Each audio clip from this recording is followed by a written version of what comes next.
This is lecture 109 on the slave stage in Germany, Benelux, and the Baltic, and the last of our lectures on the slave stage in Western Europe. And then from there we're going to go on to the feudal stage, starting with Italy, but that'll be lecture 110 and a number thereafter.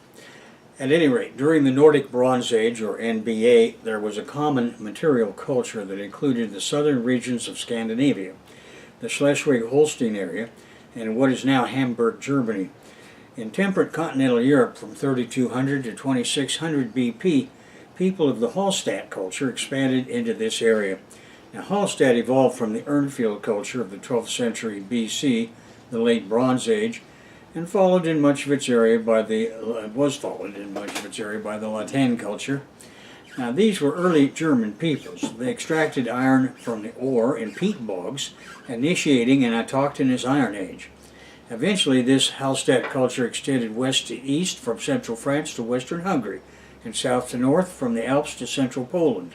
Their mode of production was bronze and iron tool agricultural.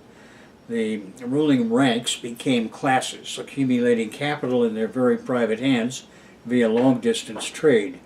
And that trade evolved from intracontinental Europe to trade with the Mediterranean. Towns like Huenberg in the south of Germany are proof of urban revolution accompanying the emergence of class-divided, state-organized society of the slave stage. It is named for its type site Hallstatt, a lakeside village southeast of Salzburg, where there was a rich salt mine. Archaeologists have uncovered 1,300 burials containing diagnostic artifacts. Hallstatt cultural evolution is divided into 4 periods, numbered Hallstatt A to B. The burial goods of Hallstatt A and B are bronze, those of Hallstatt C and D are iron. Hallstatt type site people had a booming economy based on exploiting the salt mines that had been worked there since the Neolithic. Now, these mines reached peak production from the 8th to 5th centuries BC. Their trade networks along the North Atlantic Baltic Sea and up and down Central Europe's river valleys were fairly elaborate as well. Now, in northern Italy, the Gola Secca culture developed with continuity from the Canagrate culture, as we saw in previous lectures. Canagrate represented a completely new cultural dynamic to the area, expressed in pottery and bronze work, making it a typical Western example of the Western Hallstatt culture. The language of the Gola Secca culture was clearly Celtic, making it the 13th century BC precursor language of at least the Western Hallstatt. Now, inscriptions have been found in Umbria, in the areas witnessing the emergence of the Terni culture, with strong similarities with Hallstatt and Latène. The Umbrian necropolis of Terni, dated to the 10th century BC, was identical under every aspect to the Celtic necropolis of the Gola Secca culture. Now, Hallstatt traded with, as proven by Attic black figure pottery in the elite graves of the Hallstatt period, a number of intracontinental peoples. It was imported through Marseille. Other imported luxuries include amber, high ivory, and wine. Red Kermes dye at Hochsdorf was imported from the south. The settlements were mostly fortified on hilltops and frequently included workshops of bronze, silver, and goldsmiths. Typical sites are the Huneberg on the upper Danube, surrounded by 9 very large grave tumuli. Mont-Lassois in eastern France near Châtillon-sur-Seine, with, at its foot, the very rich grave of Vix, and the hill fort at Molpir in Slovakia. Tumuli graves had a chamber, rather large in some cases, lined with timber, and with the body and grave goods set about the room. In the central Hallstatt region toward the end of the period Ha-D, that is, Hallstatt D, ruling class graves are found under large tumuli near the remains of fortified hilltop settlements. There are chariot burials including Vici Vix, and Hochsdorf. A model of a chariot made from lead has been found in Frog, Carinthia, and clay models of horses with riders. Wooden carts used as hearses and then buried are found in the grandest graves. Pottery and bronze vessels, weapons, elaborate jewelry made of bronze and gold, as well as a few stone stelae, especially the famous warrior of Herxlanden, are found at such burials. The daggers that largely replaced swords in chiefs' graves in the West were probably not serious weapons but badges of rank and used at the table. The material remains of the Western Hallstatt culture prove a stable mode of production. The founding of Marseille and subsequent penetration by Greek and Etruscan traders after 600 BC resulted in these long-range trade relationships up the Rhone Valley. It was from this trade that sufficient capital was accumulated by the ruling ranks to separate as title deed-holding classes and trigger the social and cultural transformation of the Hallstatt towns north of the Alps. Powerful local chiefs that controlled the redistribution of luxury goods from the Mediterranean world in the Latin culture became kings. In the process of the practice of slavery of some persons set the lowest common denominator for wages of those still free.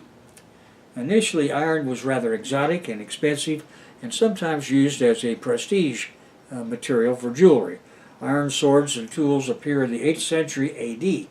The potter's wheel appears right at the end of the period, and the coming transformation from ATC to slavery was not peaceful. The prosperous life of Hallstatt D culture ended in class war. Large settlements such as Huneberg and the Bergstall Kogel were abandoned, the rich tumulus burials ended, and old ones were looted. There was movement of common people westwards. The succeeding Latin people built new towns to the west and north. The Early Iron Age. The earliest sites of German peoples in northern Europe are on the plains of Denmark and southern Sweden. These people of the advanced Paleolithic domesticated plants and animals in an autochthonous Neolithic. These people preceded the arrival of the speakers of German languages that began with the corded ware culture. During the second millennium BC, the Nordic Bronze Age culture expanded eastward into the adjacent regions between the estuaries of the Elbe and Oder rivers. As early as 750 BC, archaeological evidence shows that the Proto-German population was becoming more uniform in its culture. The German peoples at the time inhabited southern Scandinavia and the northern sea and Baltic coasts from modern-day Netherlands to the Vistula River. As this population grew, it migrated southwest into coastal floodplain slashing and burning over new soils. By 250 BC, the additional expansion further southwards into Central Europe had begun to take place. 5 groups of German people emerged, each with distinct dialects of one language. They are North German in southern Scandinavia, North Sea German along the North Sea and in the Jutland Peninsula, the Rhine-Weser German along the middle Rhine and Weser rivers, which empties into the North Sea near Bremerhaven. Fourth, the Elbe German spoken by the people living directly along the middle Elbe River. And 5, the East German between the middle of the Oder and the Vistula rivers. Meanwhile, Hallstatt and Latin arose in nearby territories further west, and there was contact between the people of France and the early German people living along the Rhine River, although defining the extent of pre-Roman German territory is unclear. The archaeological record indicates Western German people settled in as simple chiefdom agriculturalists before those of Eastern Germany. Anyway, these German people cleared forests for animal pasturage. Slash and burn agriculture made them move from time to time. West German people practiced agriculture and animal husbandry and made Central Europe their permanent home at the time Julius Caesar encountered them. Meanwhile, the Eastern German people continued their slash and burn, moving occasionally.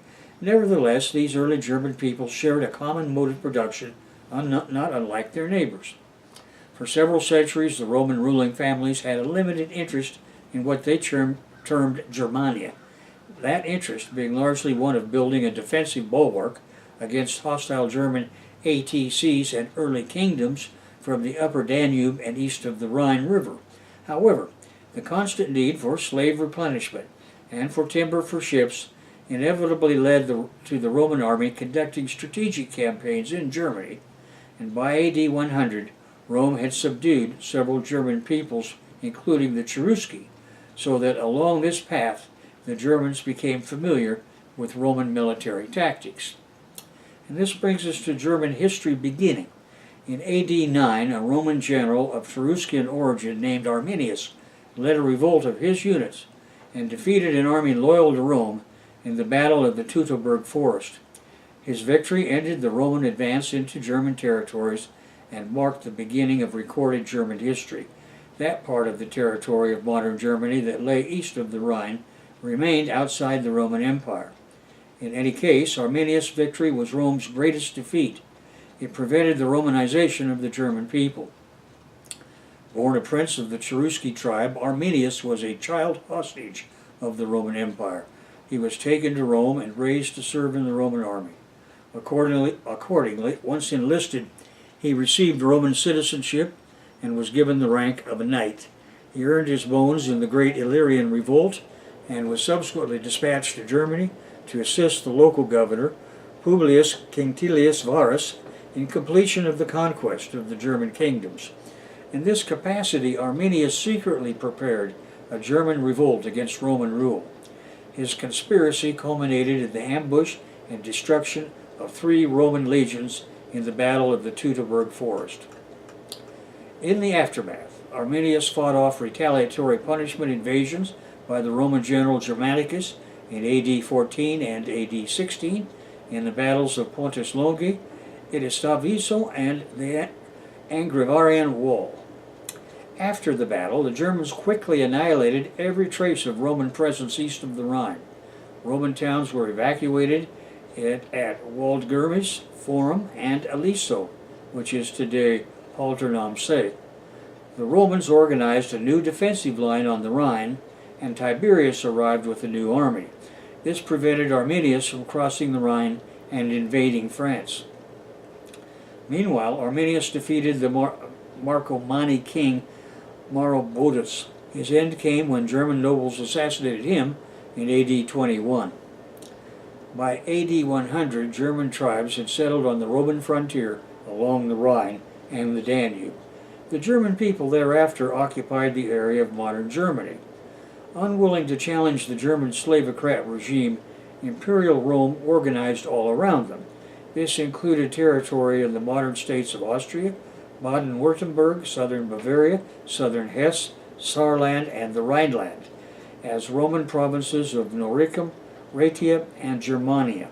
A long period of military occupation started under the Roman Emperor Augustus in 27 BC to 14 AD. Now, in AD 85, the Romans called their provinces in western Germany Germania Inferior. Its capital was at modern Cologne. Their provinces in East Germany they called Germania Superior, with its capital at modern Mainz. The 3rd century AD featured German kingdoms moving west as the Western Roman Empire began to falter, and the ruling families in Rome calculated their move to Constantinople. At the end of the 4th century AD, the Huns invaded part of present-day Germany, and Hun hegemony over Germany lasted until the death of Attila's son Dengizic in AD 469. Not long thereafter, the Greek scholar Pythias traveled from Massalia to northern Europe. His written reports, along with those of Strabo, Pliny, and Diodorus, are the only historical documents so far available. The first Mediterranean visitors to explore northern Europe were Himilco in the 5th century BC, and some Phoenicians and Tartessians in the 6th century BC. Much of the German people's early history enters into view through Pythias, since he was also the first to distinguish the German people of northern and central Europe from the Celtoid people further west. Along with the records of a couple of other classical writers, the work of Pythias influenced scores of future geographers, historians, and ethnographers. Now, an early Germanic people known as the Bastarnae were said by Roman historians to be the first to contact their world. This seems inevitable as they lived north of the Danube on the Black Sea, in the territory east of the Carpathian Mountains in what is now the Ukraine. From the 3rd century BC through the 4th century AD, they are featured in military reports. In 201 BC, Macedonian slavocrats under King Philip V conscripted the Bastarnae as soldiers to to fight against the Romans in the Second Macedonian War. They remained in that area until late in the Roman Empire, west. King Perseus enlisted the Bastarnae in 171 BC to fight the Third Macedonian War. By 29 BC, most were assimilated by the Romans. And then the collision with Rome. Late in the 2nd century BC, Roman writers describe a German people of France, Italy, and Spain invading border areas of Rome.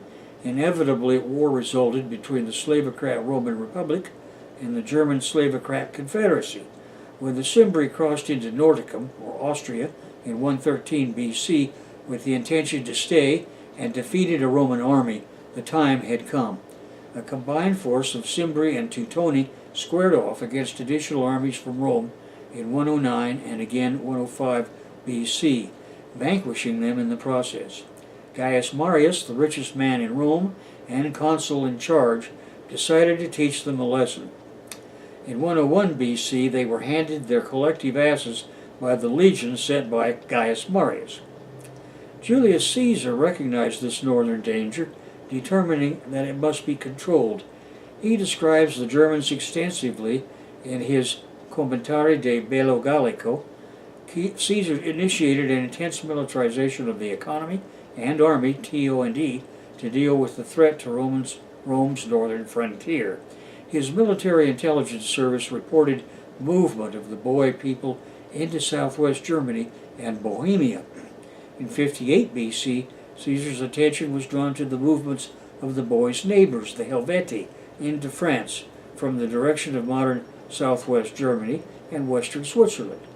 Then the French of Arverni and Sicani allied with the German Suebi, who remained in place while expanding further along the Roman frontier. Roman expansion along the Rhine and Danube rivers resulted in the incorporation of many indigenous societies into the empire. The Romans divided the German tribes opportunistically to lessen their threat. This strategy succeeded as Germans fighting Germans was frequent compared to Germans fighting Romans. Caesar's military campaigns were strategized to protect France from further incursions of the Germans, controlling the area between the Rhine and the Elbe. In AD 9, a revolt of Germans headed by the Roman officer Arminius defeated Publius Quintilius Varus. It was a devastating defeat, as we have seen, and the rout that followed resulted in the destruction of 3 Roman legions in a surprise attack at the Battle of Teutoburg Forest. Rome was forced to retreat to a new frontier on the Rhine. Their costly occupation of Germany had ended the 28 years of Roman campaigning against the North European plains. Arminius and another German warrior king named Maroboduus ruled their warrior-based empires until other warrior nobles overthrew them. Now in AD 90 there were 2 Roman provinces west of the Rhine called Germania Inferior and Germania Superior, as we have seen.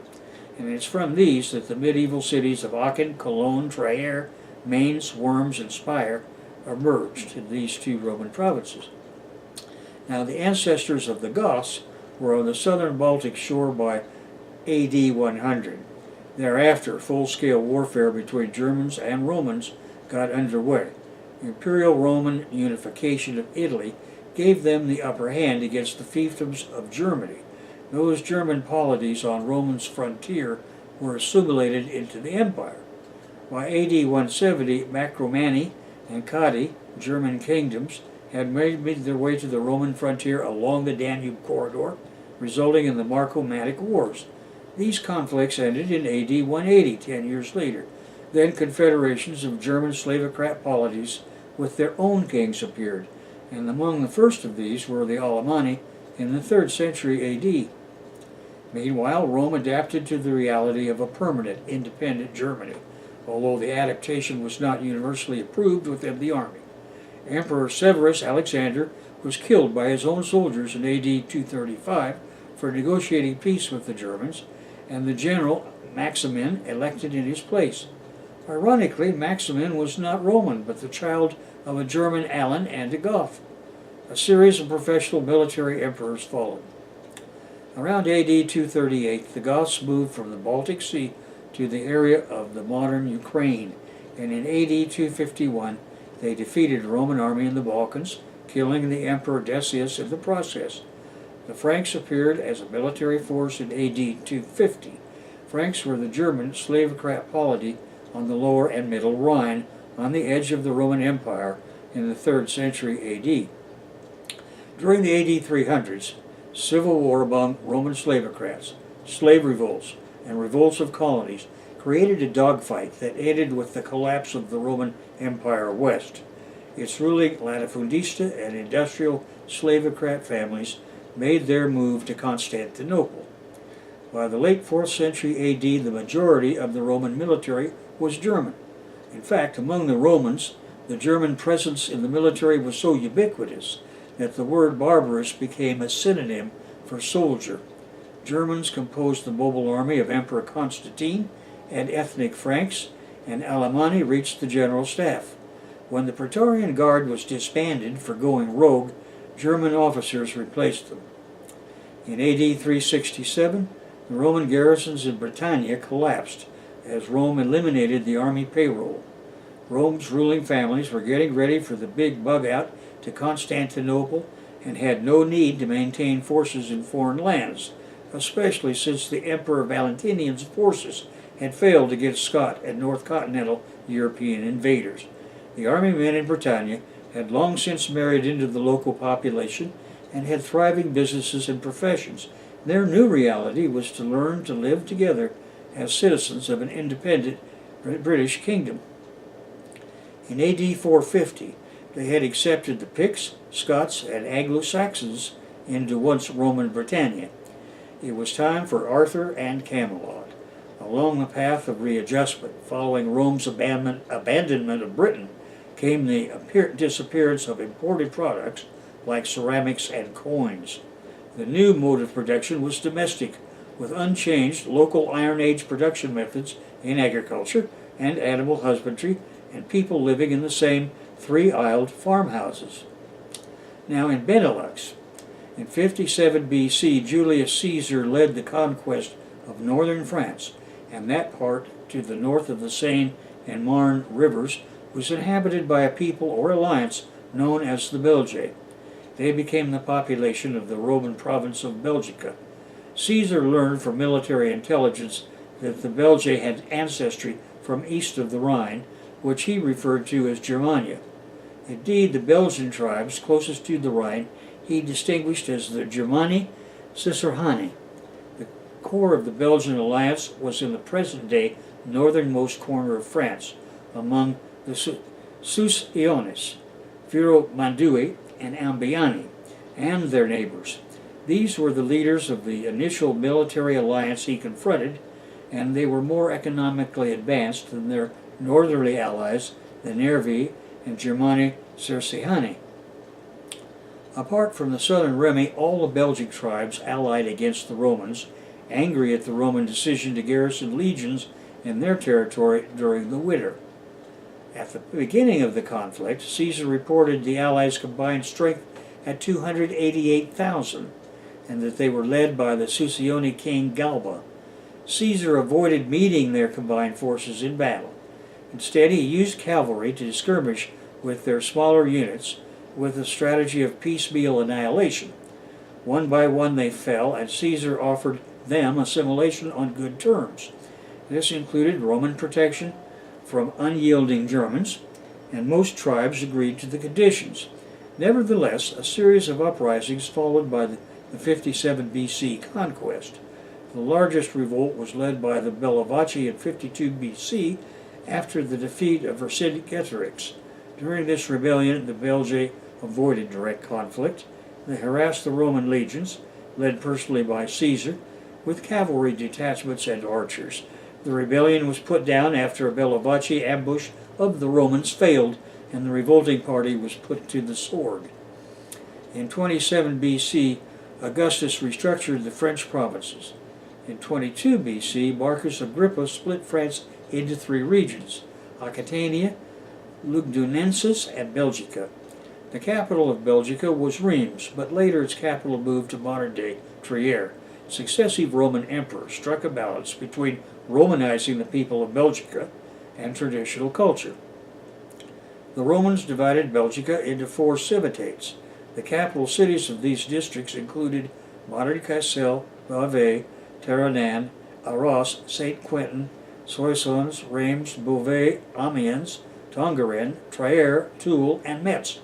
These civitates were divided into smaller taxable units called pagi, which is a Roman word for pay. The Roman government for Belgica was run by a command headquarters in Reims and later Trier. Feudal princelings in Belgica were required to participate in a festival in modern Lyon that celebrates the emperor. The gradual adoption of Romanized names by local elites and the Romanization of laws under local authority demonstrated the effectiveness of this policy, and the community of Belgica as an entity developed accordingly into modern Belgium. In AD 90, the provinces of France were restructured to separate the militarized zones of the Rhine from the civilian populations. The northeastern part of Belgica was split off and renamed Germania Inferior, later renamed as Germania Secunda. This included the eastern part of modern Germany, the southernmost part of the modern Netherlands, and a part of modern Germany. The eastern part was split to become Germania Superior, including part of western Germany and eastern France, and the southern border of Belgica was extended further south. The new Belgica included the contemporary cities of Cambrai, Arras, Amiens, Reims, Metz, and Trier. In AD 173, Didius Julianus, then governor of Belgica, repelled an invasion of the Chauci German kingdom. Its slavocrat bosses held sway over the territory along the Wadden Sea at the northeast coast of present-day Netherlands and Germany. Their latifundia profit center was in the drainage basin of the Scheldt River in Flanders and Hainaut. Archaeologists have found evidence that these large farms were destroyed in the process. In the 3rd century AD, Roman control over France and Benelux deteriorated as completely as it was deteriorating in Britannia. In AD 260, Postumus became boss of a breakaway French kingdom and stopped incursions from the Franks. In AD 274, Roman control was restored in the Battle of Chalon. However, the Franks overran the neighboring province of Germania Inferior. Lost forever to the Romans were the Rhineland and the area between the Rhine and the main road between Boulogne and Cologne. Even present-day South Holland and Zeeland went by the board. Flanders, Brabant, and Limburg in present-day Netherlands and Belgium were de facto lost forever for the Roman Empire. In AD 406, the Franks crossed the Rhine, creating the Merovingian kingdom. Most importantly, this gave the coup de grace to the Roman Empire and hastened the final collapse and flight of Rome's ruling families to Constantinople. And that brings us to the end of this lecture and the set of lectures on the slave stage in Western Europe. Next we're going to move on to feudalism in Western Europe, and I'm going to start that stage discussion in Italy, and we'll proceed throughout the rest of Western Europe, which by this time was all part of the collapsing Roman Empire.